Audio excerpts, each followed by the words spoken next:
जय हिंद मेरे दोस्तों। आज हम लोग पुनः उपस्थित हुए हैं अपने लूसेंट सीरीज को आगे बढ़ाने के लिए। तो आप लोग एक तरह से बोल सकते हैं कि बिहार के अंदर अगर आपको जॉब लेना है तो आप अपने पढ़ाई के प्रति आप सिलेबस के अकॉर्डिंग आप जल्दी से तैयार हो जाइए।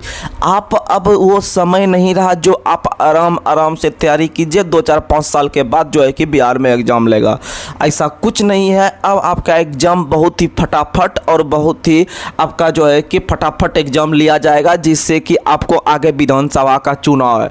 अभी जो फिलहाल आपका बिहार एसएससी है, आप उसको टारगेट करके चलिए।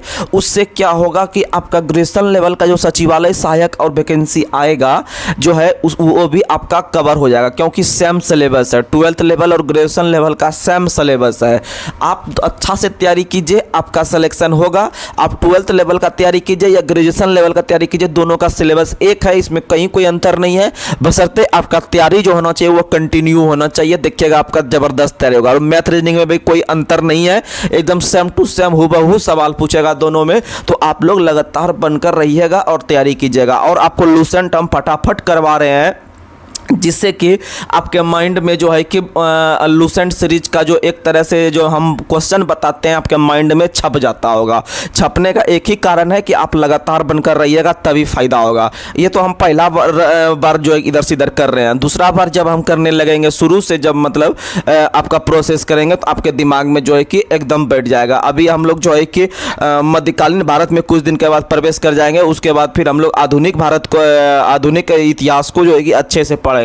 उसके बाद जो है कि आपको पॉलिटी भी करवाएंगे, उसके बाद फिर ज्योग्राफी भी पहले ज्योग्राफी करवाएंगे, फिर उसके बाद जो है कि आपका पॉलिटी करवाएंगे, फिर विविध वगैरह सब करवाएंगे। बस आप लगातार बनकर रहिएगा तो आप लूसेंट सीरीज का फायदा उठाइएगा। तो चलिए आज के हम इस सेशन को आज मुगल साम्राज्य को देखने वाले हैं। मुगल साम्राज्य में आज हम 2 शासक को पढ़ने वाले हैं, एक बाबर को पढ़ने वाले हैं, एक हुमायूं को पढ़ने वाले हैं। तो चलिए बिना कोई देरी किए हुए आज के हम इस सेशन को शुरुआत करते हैं। पॉइंट टू पॉइंट बात करेंगे और ज़्यादा डीप में अगर जाएंगे तो ज़्यादा डीप में जो है कि समय भी लग जाएगा और लूसेंट उतना जल्दी ख़त्म भी नहीं हो पाएगा। तो इसीलिए और जब एग्जाम नज़दीक आएगा तो हम कहीं से भी आपको कोई भी बुक से कोई भी अच्छा सवाल आपको डायरेक्ट हम पूछ सकते हैं और डायरेक्ट हम उसको मिक्स के रूप में चलाएंगे। आप लगातार बनकर रहिएगा, फ़ायदा होना एकदम तय है। तो चलिए इसी के साथ आज का पहला सवाल। आज का पहला सवाल है कि मुगल वंश के संस्थापक कौन थे। तो मुगल वंश का स्थापना याद रखिएगा कि बाबर के द्वारा किया गया था। मुगल वंश का स्थापना बाबर के द्वारा कब किया गया था? 1526 में। कब किया गया था? 1526 में किया गया था, याद रखिएगा। वहीं अगर आपको बता दे कि 1526 में उधर आपको पता है 1526 में किसका जो है कि आपका उधर किसका ख़त्म हुआ था पारी, तो आपको पता है कि उधर जो आपका दिल्ली सल्तनत हम लोग पढ़ रहे थे। दिल्ली सल्तनत के अंतर्गत हम लोग विभिन्न प्रकार का शासक पढ़ रहे थे, जैसे कि आपको हम पढ़ रहे थे गुलाम वंश, खिलजी वंश, तुगलक वंश, सैयद वंश, लोदी वंश। तो उसी तरह से आपको पता है कि लोदी वंश का जो शासक था, लोदी वंश का जो शासक था आपका जो है कि कौन कौन था। तो लोदी वंश में जो शासक हुए हैं आपके सबसे पहले बहलोल लोदी हुए हैं। बहलोल लोदी के बाद कौन हुए हैं? तो बहलोल लोदी के बाद जो है कि आपके कौन हुए हैं? तो सिकंदर लोदी हुए हैं। और सिकंदर लोदी के बाद कौन हुए हैं? तो इब्राहिम लोदी हुए हैं। यानी लोदी वंश के संस्थापक कौन हुए हैं? तो इब्राहिम लोदी हुए हैं। और इब्राहिम लोदी का मृत्यु 1526 में ही हुआ था और पानीपत के जो है कि पहले युद्ध में हुआ था, जो है कि पानीपत के पहले युद्ध में हुआ था 1526 में इब्राहिम लोदी का मृत्यु। और किसके द्वारा करवाया गया था? तो याद रखिएगा बाबर के द्वारा ही। और उसका मृत्यु होके बाबर ने मुगल साम्राज्य का स्थापना किया। किसका स्थापना किया? मुगल साम्राज्य का स्थापना किया। तो याद रखिएगा मुगल वंश का स्थापना बाबर था। मुगल वंश का स्थापना किसने किया था? बाबर ने। अगला सवाल, बाबर जो है कि किस प्रकार के मुसलमान थे? तो बाबर जो थे वो एक तुर्क एवं सुन्नी मुसलमान थे। बाबर एक किस प्रकार के मुसलमान थे? तुर्क एवं सुन्नी मुसलमान थे, याद रखिएगा।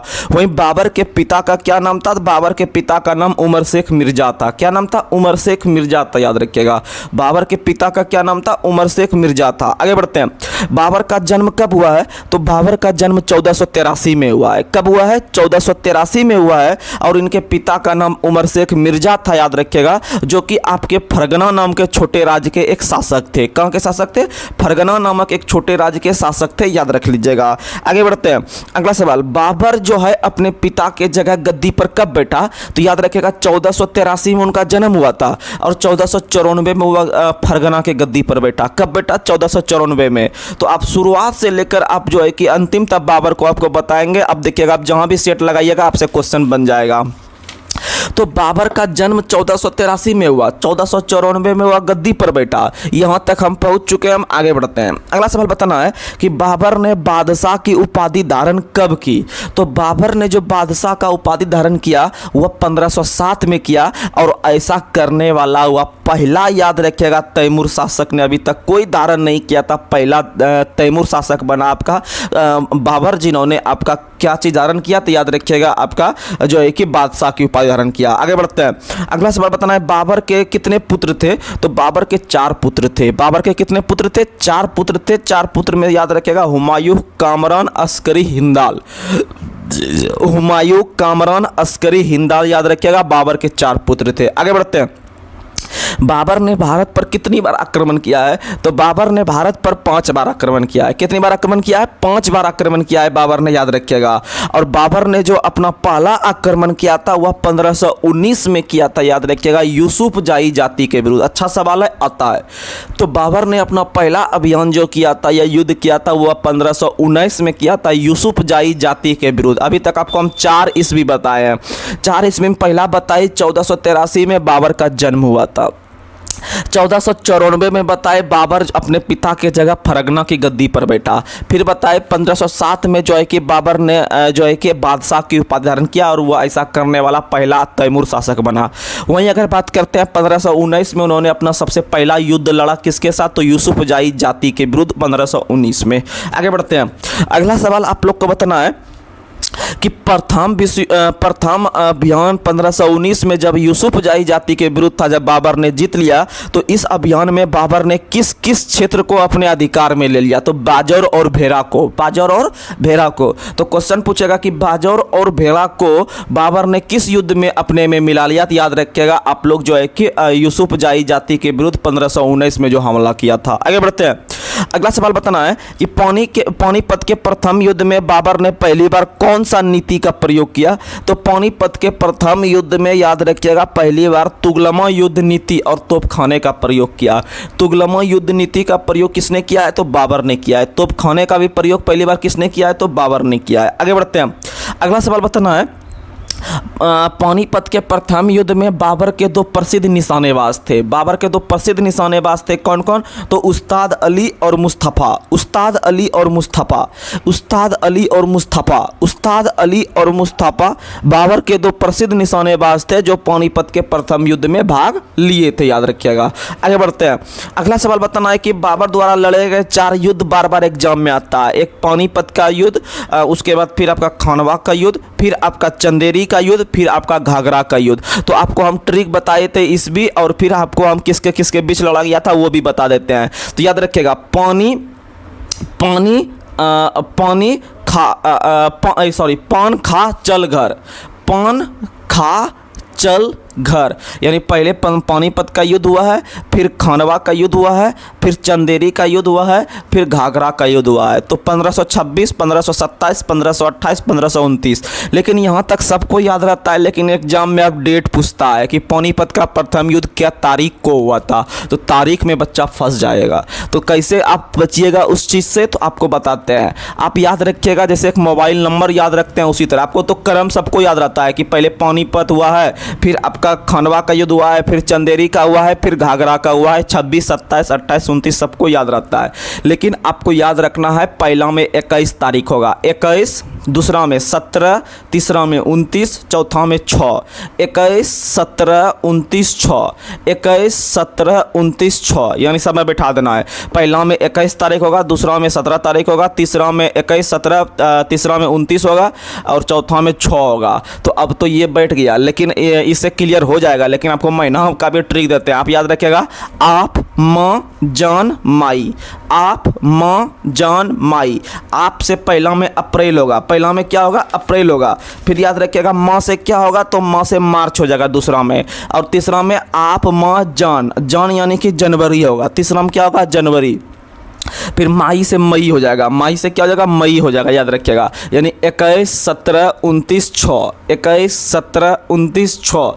आप माँ जान माई, आप माँ जान माई, यानी अप्रैल, जनवरी, मार्च, मई, याद रख लीजिएगा। और चारों में एक तरफ से कौन लड़ने वाला था, बाबर था। वहीं इसका अगेंस्ट में कौन था लड़ने वाला, तो याद रखिएगा ई रो मोएका ओ, इरमे, ई रो मोएका ओ, यानी पहला में था इब्राहिम लोदी, दूसरा में था राणा संगा, तीसरा में था मेदनी राय और चौथा में अफगान था। कौन था, अफगान था, याद रखिएगा। यानी कि पान खा चल घर, आप लगातार बनिएगा, एक दो बार जब आप इसे रिकॉल कीजिएगा तो आपको अपने आप समझ में आ जाएगा और दूसरा कोई उपाय नहीं है आपको कि याद हो जाएगा। आगे बढ़ते हैं। पहला ऐसा शासक का नाम बताइए जो मध्यकाल का प्रथम शासक हुआ जो युद्ध स्थल में मारा गया, तो इब्राहिम लोदी मारा गया। कौन मारा गया, इब्राहिम लोदी मारा गया, याद रखिएगा। आगे बढ़ते हैं। अगला सवाल आप लोग को बताना है कि किस शासक ने कोहिनूर हीरा ग्वालियर के दिवंगत राजा विक्रमजीत के परिवार से प्राप्त किया था, तो याद रखिएगा हुमायूं ने। किससे प्राप्त किया था, हुमायूं ने। आगे बढ़ते हैं। बाबर को उसकी उदारता के लिए कौन सी उपाधि दी गई है, तो बाबर को उसकी उदारता के लिए मस्त कलंदर की उपाधि दिया गया है। मस्त कलंदर बाबर, मस्त कलंदर बाबर, मस्त कलंदर बाबर, याद रखिएगा। और बाबर का जन्म कब हुआ था, 1483 में। आगे बढ़ते हैं। बाबर ने मुसलमानों को कौन सा कर से मुक्त कर दिया था, तो याद रखिएगा तमगा नाम का कर। कौन सा कर, तमगा, तो मोगवा का तमगा। बाबर ने तमगा नामक कर से मुक्त कर दिया था, याद रखिएगा। किसको, तो मुसलमान को। आगे बढ़ते हैं। अगला सवाल आप लोग को बताना है कि किस युद्ध में बाबर ने जिहाद का नारा दिया और युद्ध के विजय में गाजी की उपाधि धारण की, तो याद रखिएगा जिहाद का जो नारा दिया था वह खानवा के युद्ध में। किस युद्ध में, खानवा के युद्ध में जिहाद का नारा दिया था। खानवा के युद्ध में जिहाद का नारा दिया था और उसी में याद रखिएगा गाजी की भी उपाधि धारण किया था। कौन सा उपाधि, गाजी की उपाधि। आगे बढ़ते हैं। अगला सवाल आप लोग को बताना है, अगला सवाल आप लोग को बताना है कि करीब 48 वर्ष की आयु में, करीब 48 वर्ष की आयु में बाबर का निधन कब हो गया, तो याद रखिएगा 26 दिसंबर 1530। 26 दिसंबर 1530 को बाबर का निधन जो हुआ है वह आगरा में हुआ है। कहाँ में हुआ है, आगरा में। आगरा में इनका निधन हुआ था, लेकिन इनको इनके इच्छा के अनुसार इनको जो दफनाया गया था, कहाँ दफनाया गया था, तो याद रखिएगा इनको काबुल में दफनाया गया। कहाँ दफनाया गया, काबुल में दफनाया गया। आगे बढ़ते हैं। अगला सवाल आप लोग को बताना है कि बाबर की मातृभाषा क्या थी, तो बाबर की मातृभाषा तुर्की था, लेकिन याद रखिएगा मुगल साम्राज्य का जो मातृभाषा था वह फारसी था। स्पेशल बाबर का जो मातृभाषा था वह तुर्की था, क्योंकि बाबर जो थे एक तुर्क मुसलमान थे। बाबर जो थे एक क्या थे, तुर्क मुसलमान थे।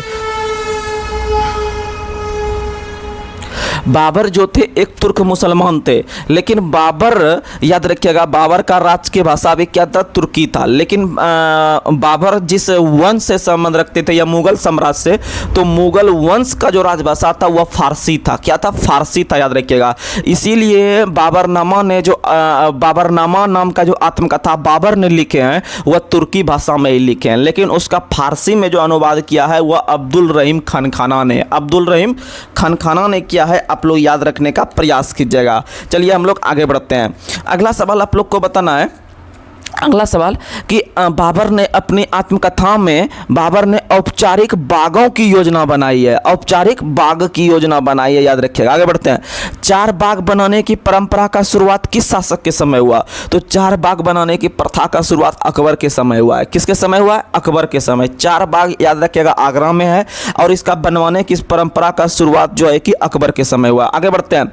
बाबर को किस नामक पद शैली का जन्मदाता भी कहा जाता है, तो बाबर को मुबयान नामक पद शैली का जन्म था। बाबर को मुबयान, यानी बाबर को हम लोग मुबयान के नाम से भी जाने और बाबर को हम लोग मस्त कलंदर के नाम से भी जाने। और बाबर ने जो गाजी की उपाधि धारण किया था और जिहाद का नारा दिया था वह खानवा के युद्ध में। किस युद्ध में, खानवा के युद्ध में। और पानीपत के युद्ध में उन्होंने तोपखाने और बारूद और तुगलमा युद्ध का प्रयोग किया था। आगे बढ़ते हैं। अगला सवाल बताना है, बाबर प्रसिद्ध नक्शबंदी सूफी ख्वाजा अब्दुल्ला अरहार का अनुयायी था। किसका अनुयायी था, ख्वाजा अब्दुल्ला अरहार का अनुयायी था, याद रखिएगा बाबर। और अगला सवाल बताना है कि बाबर का उत्तराधिकारी कौन हुआ, तो बाबर के जो सबसे बड़े पुत्र थे आपके हुमायूं हुआ, उनका उत्तराधिकारी हुआ। आगे बढ़ते हैं। तो एक तरह से बता सकते हैं कि बाबर का कार्यकाल 1526 से लेकर 1530 तक रहा है। 1526 से लेकर 1530 और 1530 से लेकर जो उत्तराधिकारी बने हैं वह 1556 तक जो रहेंगे वह हुमायूं रहेंगे। लेकिन हुमायूं के साथ एक घटना घटित होगा, आगे चल के हम देखेंगे कि 1540 तक ये रहेंगे, 1530 में बैठेंगे, 1540 तक रहेंगे। लेकिन उसके बाद जो है कि शेरशाह वगैरह आ जाएंगे तो ये फिर हट जाएंगे। उसके बाद ये डायरेक्ट आ जाएगा 1555 से 56 एक साल के लिए, फिर जो है कि यह हट जाएगा। आगे बढ़ते हैं। अगला सवाल आप लोग को बताना है कि हुमायूं किस नाम से गद्दी पर बैठा। तो हुमायूं याद रखिएगा 23 वर्ष की अवस्था में 1530 में नसीरुद्दीन हुमायूं के नाम से, किस नाम से, नसीरुद्दीन हुमायूं के नाम से गद्दी पर बैठा। और गद्दी पर बैठने से पहले हुमायूं बदखसा का सूबेदार था। कहाँ का सूबेदार था? बदखसा का। और उधर आपका फरगना का सूबेदार कौन था? तो याद रखिएगा फरगना का सूबेदार बाबर था। और बाबर से पहले कौन था? बाबर के पिता उमर शेख मिर्जा थे। आगे बढ़ते हैं। अगला सवाल आप लोग को बताना है कि अपने पिता के निर्देश के अनुसार हुमायूं ने अपने राज्य का बंटवारा अपने भाइयों में कर दिया। सही बात है। तो देखते हैं किसको किसको क्या मिला। तो याद रखिएगा कामरान को काबुल मिला, कामरान को काबुल और कंधार मिला। मिर्जा अस्करी को संभल मिला। मिर्जा हिंदाल को अलवर और मेवाड़ की जागीर दी। और चचेरे भाई सुलेमान मिर्जा को बदखसा प्रदेश दिया। हालांकि ये क्वेश्चन नहीं पूछेगा आपको, लेकिन आपको बता दिए। आगे बढ़ते हैं। हुमायूं ने दिनपनाह नामक नगर का स्थापना कब किया था? तो हुमायूं ने दिनपनाह नगर का स्थापना 1533 में किया था। और इसी दिनपनाह नगर के अंतर्गत पुस्तकालय में याद रखिएगा इनका निधन हो जाएगा गिरते बजड़ते आपका 1556 में जाके। तो आप लोग याद रखिएगा, इसीलिए दिनपनाह नगर का स्थापना किसने किया है? तो मारिएगा हुमायूं ने ही किया है। कब किया है? 1533 में ही किया है। आगे बढ़ते हैं। चौसा का युद्ध हुमायूं और शेर खां के बीच कब हुआ है? तो चौसा का युद्ध जो हुआ है वह हुमायूं और शेर खां के बीच 1539 में हुआ है। चौसा का युद्ध याद रखिएगा 25 जून। कोई भी युद्ध याद रखिए उसमें डेट याद रखने का प्रयास कीजिए, नहीं तो अगर आप सिर्फ ईस्वी याद रखते हैं तो कोई मतलब नहीं है ईस्वी से। ठीक है, अब आपको डेट याद रखना पड़ेगा, हाईलाइट युद्ध का। तो याद रखिएगा चौसा का युद्ध जो हुआ है यह 25 जून 1539 को हुआ है। वह शेर खां और हुमायूं के बीच, शेर खां और हुमायूं के बीच हुआ है। और शेर खां इसमें विजयी हुआ, याद रखिएगा। और इसी युद्ध के बाद शेर खां ने शेरशाह की उपाधि धारण की। शेर खां उसका पहले नाम था। और यही शेर खां जब हुमायूं को हरा देगा तो वह सूर्यवंश का स्थापना करेगा। और सूर्यवंश का स्थापना 1540 में जब एक और युद्ध हो जाएगा कन्नौज का युद्ध, तब वहाँ से आपको भागना पड़ जाएगा हुमायूं को। और शेरशाह वहाँ पे जो है कि आपका गद्दी पर बैठेंगे। आगे बढ़ते हैं। अगला सवाल बताना है कि बिलग्राम या कन्नौज का युद्ध कब हुआ है? तो बिलग्राम या कन्नौज का जो युद्ध हुआ है वह 17 मई 1540 को हुआ है। देखिएगा चौसा का युद्ध तो थोड़ा सा ट्रेलर था, चौसा का युद्ध थोड़ा सा ट्रेलर था, जो है कि थोड़ा बहुत जो है कि इम्पैक्ट पड़ा आपके जो है कि हुमायूं पे। लेकिन उसके जस्ट एक साल के बाद जो 1540 में बिलग्राम या कन्नौज का युद्ध हुआ वह डेट था आपका, याद रखिएगा 17 मई। पहला जो बताए आपको कितना जून बताए? 25 जून। चौसा का युद्ध 25 जून। और चौसा नाम का जो जगह है वह बिहार के बक्सर के आसपास का जिला है, जगह है। बिहार के बक्सर के आसपास चौसा पड़ता है, याद रखिएगा। वहीं पर आपका चौसा का युद्ध हुआ था। लेकिन वहीं पर अगर बात करते हैं कि बिलग्राम या कन्नौज का युद्ध कब हुआ है, तो 17 मई 1540 को शेर खां और हुमायूं के बीच हुआ है। और जैसे यह वाला युद्ध हार गया आपका हुमायूं और यह भाग गया वहां से, क्या हो गया? भाग गया और भाग के सिंध चला गया। कहाँ चला गया? सिंध, गुजरात, पाकिस्तान का इलाका चला गया। और वहाँ पर ही जाके वह लगभग आपका 1540 से लेकर 1555 तक, याद रखिएगा कि लगभग 15 वर्ष तक वहाँ पर निर्वासित होकर वहाँ पर रहे। और वहीं पर राजा बिरसाल के महल में, याद रखिएगा, उनके पत्नी के द्वारा जो है कि आगे चल के अकबर का भी जन्म होगा। आगे बढ़ते हैं। अगला सवाल आप लोग को बताना है। अगला सवाल कि निर्वासन के समय हुमायूं, निर्वासन यानी जब भाग चुका था, तो निर्वासन के समय हुमायूं ने किस जगह के आध्यात्मिक गुरु फारसवासी सिया मीर बाबा दोस्त उर्फ मीर अली अकबर जामी की पुत्री हमीदा बानो बेगम से 1541 में निकाह कर लिया। तो याद रखेगा हिंदाल के आध्यात्मिक गुरु, कहाँ के? हिंदाल के आध्यात्मिक गुरु मीर बाबा के पुत्री हमीदा बानो बेगम से 1541 में शादी कर लिया। और इसके जस्ट एक साल के बाद 1542 में इनके गर्भ से, याद रखेगा, कि आपका अकबर जैसे महान पुरुष का जन्म होगा। आगे बढ़ते हैं। अगला सवाल आप लोग को बताना है कि 1555 में हुमायूं जब दोबारा आया तो पंजाब के अंदर जो सूरी शासक था आपका सिकंदर को पराजित करके पुनः दिल्ली की गद्दी पर बैठा। यानी 1540 में भागा था, 55 में वापस आया, और जब वापस आया तो यहाँ पर जो सूर्यवंश का स्थापना किया गया था शेरशाह सूरी के द्वारा, तो उनको उनका शासक जो उत्तराधिकारी के रूप में चल रहा था वह आपका सिकंदर चल रहा था। कौन चल रहा था? सिकंदर चल रहा था। और शेरशाह सूरी जो था उनका निधन तो आपका 1545 में ही हो गया था। तो उसका जो उत्तराधिकारी था चेला चमटा जो था वह चल रहा था, लेकिन वह भी आपका 1555 में उसको धुइयां उड़ा दिया आपका जो है कि हुमायूं ने, और पुनः जो है कि दिल्ली की गद्दी पर बैठ गया 1555 में, ज़्यादा नहीं, 1 वर्ष के लिए। आगे बढ़ते हैं। अगला सवाल आप लोग को बताना है, हुमायूं द्वारा लड़े गए कुछ युद्ध को एक बार आपको हम रिकॉल करवा देते हैं। तो 1531 में याद रखिएगा, 1530 में बैठा था, तो 1531 में याद रखिएगा देवरा का युद्ध हुआ था। कौन सा युद्ध हुआ था? देवरा या देवराई का युद्ध हुआ था 1531 में। चौसा का युद्ध बता ही दिया 1539 में, और डेट कितना बताए थे? 25 जून बताए थे। वहीं बिलग्राम या कन्नौज का युद्ध आपको बता ही चुके हैं 17 मई 1540 को। वहीं जो 1555 में जो युद्ध हुआ था, जो कि गद्दी पर दोबारा बैठने के क्रम में हुमायूं जो युद्ध लड़ा था, उसको सरहिंद का युद्ध कहा जाता है। कौन सा युद्ध? सरहिंद। तो देवरा का युद्ध 1531 में याद रखना है, चौसा का युद्ध 1539 में याद रखना है, बिलग्राम या कन्नौज का युद्ध 1540 में याद रखना है, और आपको जो है कि सरहिंद का युद्ध जो हुआ है 1555 में। सरहिंद का युद्ध कब हुआ है? 1555 में, 1555 में हुआ। आगे बढ़ते हैं। 1 जनवरी 1556 को दिनपना नगर में पुस्तकालय यानी कि के सीढ़ियों से गिरने के कारण हुमायूं का क्या हो गया? मृत्यु हो गया। हुमायूं का क्या हो गया? मृत्यु हो गया। तो इसके मृत्यु के बारे में एक इतिहासकार लेनपुल ने क्या लिखा है जो एग्जाम में आता है कि हुमायूं गिरते पजड़ते इस जीवन से मुक्त हो गया, और ठीक उसी तरह जिस तरह जिंदगी में वह तमाम गिरता पजड़ता रहता था। तो यह जो लेनपुल का कथन था, किसका कथन था? लेनपुल का। आगे बढ़ते हैं। हुमायूं के उपलक्ष्य में, हुमायूं के जीवन काल के उपलक्ष्य में याद रखिएगा हुमायूंनामा का जो रचना किया है वह गुलबदन बेगम ने किया है। किसने किया? गुलबदन बेगम ने। और बाबरनामा का रचना बाबर ने खुद किए हैं। बाबरनामा का रचना बाबर ने खुद किए हैं, याद रखिएगा। आगे बढ़ते हैं। हुमायूं जो है किस में विश्वास करता था जिससे वह सप्ताह के 7 दिन 7 रंग के कपड़े पहनते थे? तो ज्योतिष में विश्वास करता था। किस में विश्वास करता था? ज्योतिष में विश्वास करता था। तो आप लोग याद रखिएगा। वहीं आपको एक बार रिकॉल करवा देते हैं। बाबर का जन्म 1483 में हुआ था। 1483 के बाद वह 1494 में वह फरगना गद्दी पर बैठा। 1507 में वह बादशाह की उपाधि किया। 1519 में हुआ जो है कि आपका यूसुफ जाही जाति के विरुद्ध जो है कि आपका युद्ध लड़ा, और उसमें बाजर और भेड़ा को जो है कि अपने में अधिकार कर लिया। वहीं 1526 से जो है कि उन्होंने 4 युद्ध लड़ा था। आपका पानीपत का युद्ध, और उसके बाद फिर आपका पानखा यानी कि पानीपत का युद्ध, खनवा का युद्ध, चंदेरी का युद्ध, घाघरा का युद्ध, ये 1526 और किसके बीच? तो ईर में इब्राहिम लोदी, राणा संगा, मेदनी राय और अफगान के बीच 26, 27, 28, 29, और डेट बताए थे 21, 17, 29, 6, 21, 17, 29, 6। आप माह जान माई यानी अप्रैल, मार्च, जनवरी और फिर आपका मई। समझ में आ गया? चारों में कौन लड़ा था? बाबर। तो उसमें से जो आपका पहली बार जो बाबर ने जो कि आपका जिहाद का नारा दिया था वह किस युद्ध में? याद रखिएगा वह पानीपत के युद्ध में दिया था। किस में दिया था?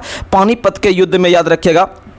सॉरी जिहाद का जो नारा दिया था वह खनवा के युद्ध में दिया था। और उसके बाद जो है कि वह गाजी की उपाधि धारण किया था। किसका उपाधि? गाजी की उपाधि। वह तुगलमा युद्ध नीति और तोपखाने का जो प्रयोग किया था वह पानीपत के युद्ध में किया था। और पानीपत के युद्ध में ही याद रखिएगा कि उसका जो 2 निशानेबाज था उस्ताद अली और मुस्तफा। तो चलिए आज के हम इस सेशन को यहीं पर ब्रेक करने का प्रयास करते हैं। आप लोग इसी तरह लगातार बनकर रहिए। लूसेंट पे आपको हम कमांड अवश्य करवाएंगे, कोई बड़ी चीज नहीं है। अब बताइए, आप जाके ऑब्जेक्टिव बनाइएगा तो बाबर के बारे में आपका क्वेश्चन लगभग बन जाएगा, हुमायूं के बारे में भी लगभग बन जाएगा। बस आप लगातार बनकर रहिएगा। इसी तरह आपको हम डेली जो है कि एक तरह से आपको छोटा 25 से 30 मिनट का वीडियो लाते हैं जो कि एक जबरदस्त वीडियो होता है। तो चलिए आज हम इस सेशन को यहीं पर समाप्त कर रहे हैं। तब तक के लिए जय हिंद, जय भारत।